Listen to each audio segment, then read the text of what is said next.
Hey everybody, Anne-Marie, Clinical Gratitude Queen. Hashtag Gratitude Queen. Isn't it a beautiful day today?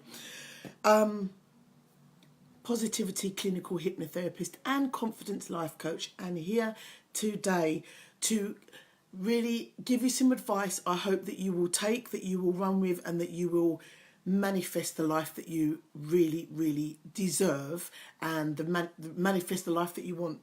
You know, hello Malcolm, nice to see you. I've got 18 minutes to do this. I'm really mindful. I'm going to keep to my 18 minutes.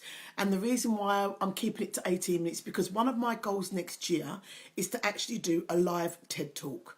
Yes, a live TED Talk. I don't know where. Maybe it's in this country.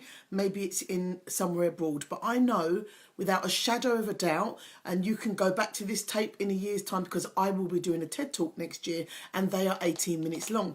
So I thought I'd come on and I'd have a little exploration, because usually my Facebook lives can go on for about 1 hour and 20 minutes, Manjeet. And I have to cut that down. I have to cut that down to 18 minutes. So I will respond to all of your messages and interactions throughout at the end of this, because I really want to keep to the 18 minutes. And I hope that in that 18 minutes, I'm going to impart some real inspiration and advice for you.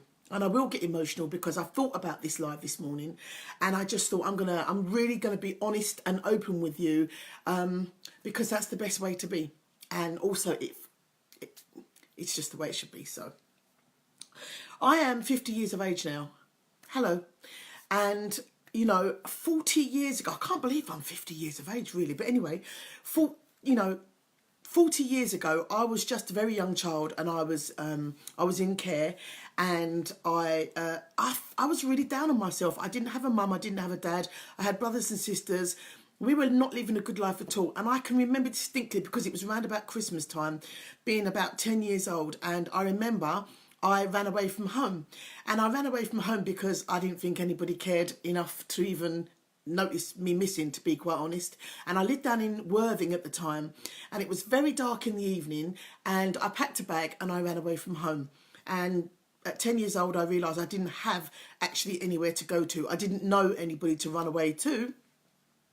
And so I went to the only place that I knew that would be open, that I could stay for a long amount of time when you're running away from home. So I ran away to the local toilets. You know, the toilets that are open for the public to use. That's the only place I could go at 10 years old when you're running away from home with, you know, nobody. That was the only place that I could think of. So I went there, and I went there from about 5 o'clock, and I was in the end cubicle, and I was just there sitting on the floor by myself, really feeling sad about my life, and like just realising that I was actually a hopeless case, and that no one in the world loved me. And at that point, it was actually true. There was nobody in the whole world that loved me at 10 years old. And I sat in that toilet and I thought, I'll wait. And then, you know, even as a kid, you kind of have hope, don't you? And I thought, okay, so someone will probably come along in a couple of hours. And I really had in my mind, this sort of reenactment of Annie, where, you know, my aunties would come and they would say, oh my gosh, we were so worried about you. We love you so much, and we didn't realise how sad you were, and we just want to make your life amazing because you're just a lovely, beautiful child. And in my dream, that's really what I wanted to happen. That's why I ran away. You know, I'm a childcare practitioner, I'm an early years teacher, and I know exactly how children think and work. And I can tell you, I only researched and did that because I wanted to understand me. And at that time, I looked back and I understood. I just wanted someone to notice me. So at 10 years old, I was in the toilet waiting for somebody to come, and it must have been about maybe 11:30 at night. Now, these people knew that I didn't know anybody, or I had nowhere to go. I didn't have a mum to run to. These were foster parents, by the way. And I thought, how did it take them so long to find me in a small town down by the seaside? But nonetheless, it took them, 6.5 hours to find me. And I heard them come in, and they were like, oh no, there's no one here, there's no one here. And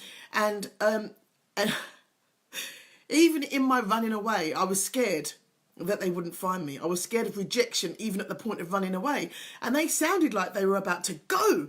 So I obviously made a noise so that they would recognise, I'm here, you know, come and rescue me. And I was just coughed. And yeah, sad, isn't it?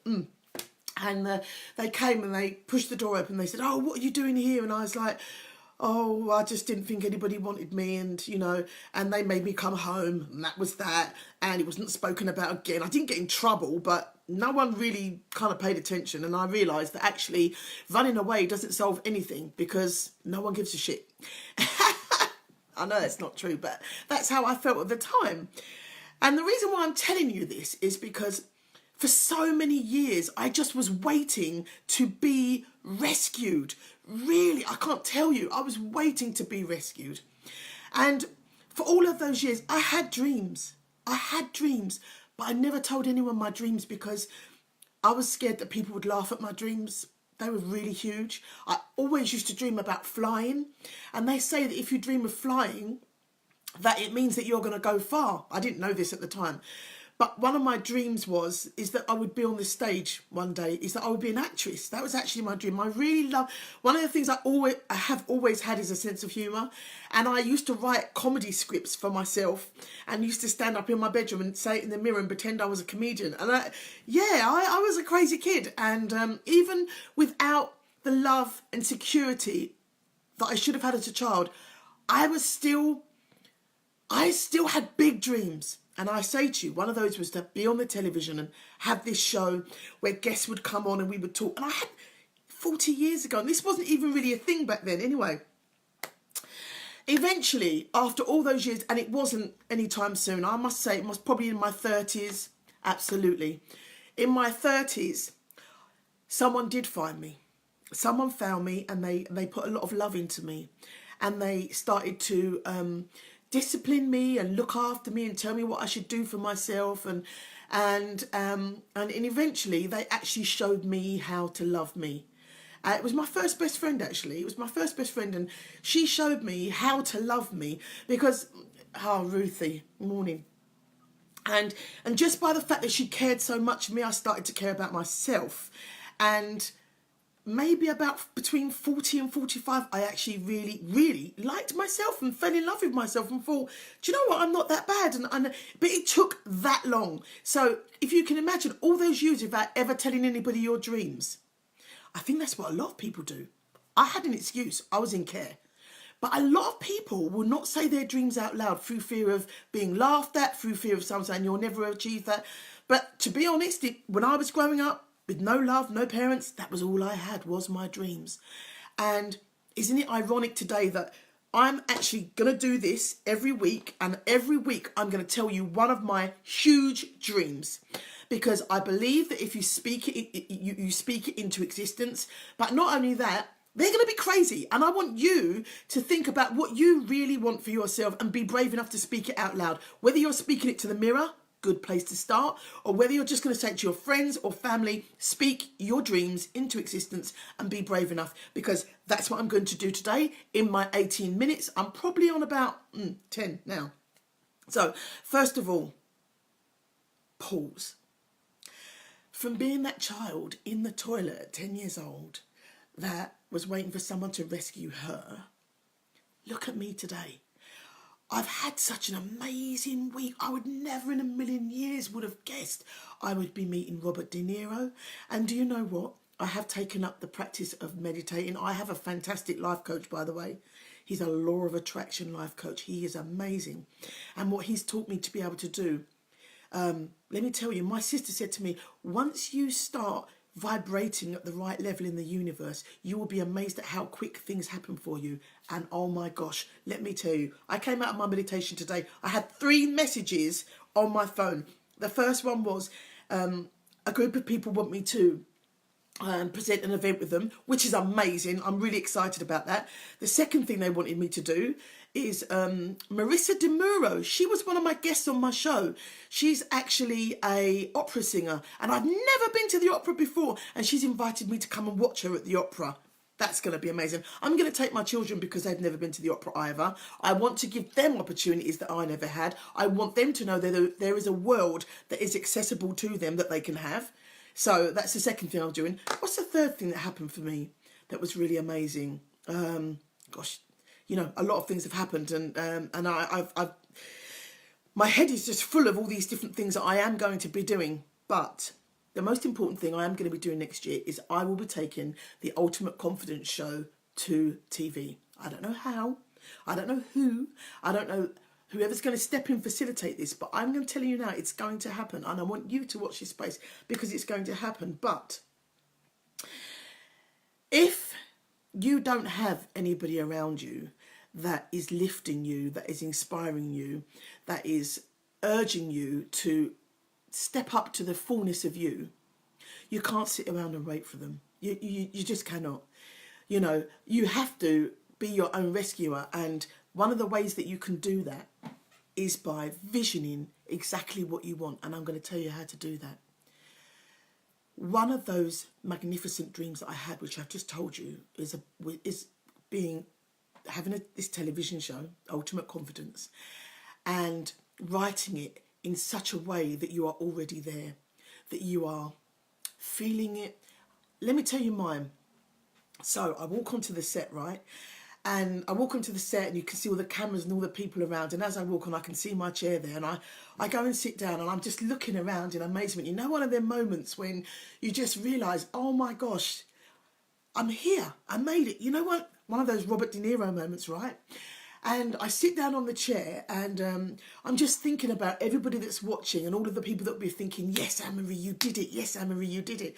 And so I'm sitting on that chair and I'm looking around, and then I look over and I'm going to get emotional because I know this is going to happen.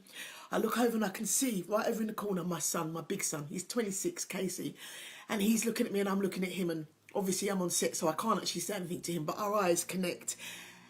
And I look into his eyes and he looks into mine, and all I can do is just smile. I just smile because he knows and I know exactly what it's taken to get me here.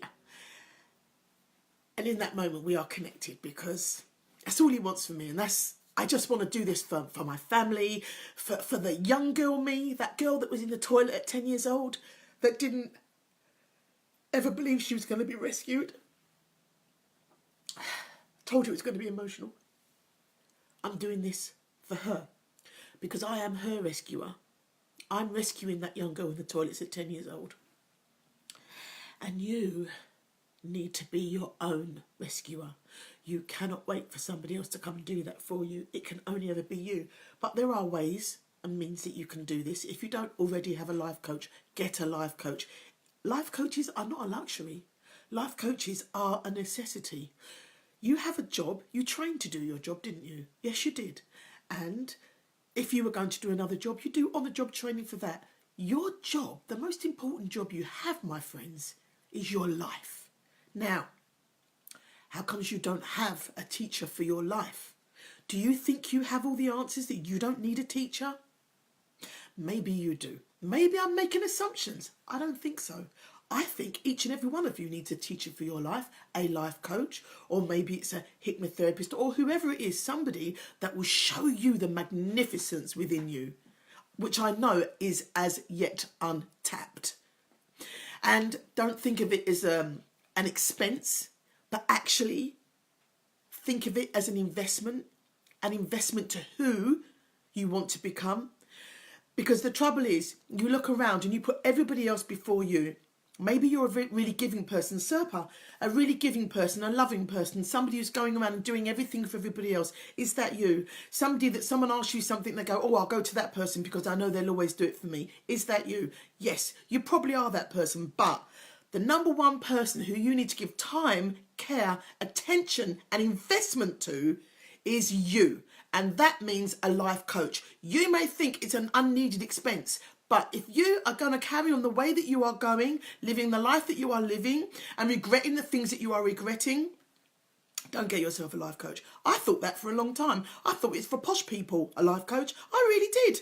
And to be honest, once upon a time it was. But I tell you what, since I've had my life coach, my life has, wow. You already know, don't you? And you will see over the time coming, especially some of the things that I've got coming up. My life has taken, because you know what? It's because I believe in me and I know that I deserve it. It had to take a life coach to do that for me. And if that takes you, Serpa, greetings from Finland. If that takes a life coach for you to do it for you, then do it. Do it. You know, if it was your child that was struggling to recognise who they were, to recognise their absolute Thank you, Naomi. Recognise their absolute greatness. You wouldn't think twice about getting a life coach for your child. But you know who your child's life coach is? You already know the answer, don't you? Your child's life coach is you. It starts with you. And so you are the one that needs the life coach. And it's lovely. I have clients as young as 5 years old. You've seen them, Super Ben. You've seen them. They are amazing. But they could not have done that without the passion and the investment from their parents. And they have super parents, by the way. I have to say that. It was a school thing that was particularly around Ben's confidence, and an older brother that was absolutely magnificent and amazing, you know. But I'm just saying to you, I do lots of different programs. I do the Ultimate Life Confidence program. That was the program that I wrote that changed my life. I'm telling you, it changed my life. And I'm not making assumptions about where you've come from and what you've overcome in the past, but I tell you what, I've overcome some pretty big stuff. And I wrote that program to fast track me to the life that I deserve. Yeah. So that's one program that I do. The other event that I'm doing in June is Future Presence Now. That future that you dream of. That future where everything is exactly as it should be for you. That future where you're living the life, you have the time to do what you want to do. Where you have the people around you that you love to be around. Where you have the children engage in the way that you want to do. Where there's no more worries, no more worries. You're in the job that you love every day. At the weekends, you're doing all the things that make you just know that you're alive. Yeah? All those things. That's what a life coach does for you. That's exactly what a life coach does for you. And this event, Future Presence Now, you're going to learn how to do that as well. That's coming in June. I would love to see every single one of you there. I have so much to share with you. We're going to do this for the next 10 weeks. And I'm going to share my innermost dreams. And it would be lovely if you were either to share yours in the comments below, or even you can messenger me personally, and we can have a chat about that and see how I can help you to create the life that you deserve, as big as you want it. And when I say that, it's because you want it, because there might be things that you want to do and you're thinking, yeah, but that's just a pipe dream. Hello, I just stood next to Robert De Niro last week. I did that. Yeah. I stood next to Robert De Niro and I could smell him. I was so close. So I'm telling you, no matter how big that dream is, it can be yours and you can achieve it. And please do contact me at essex-hypnotherapist.com and let's see how we can take you to the happiness you deserve. Thanks for watching. See you again soon. Bye-bye.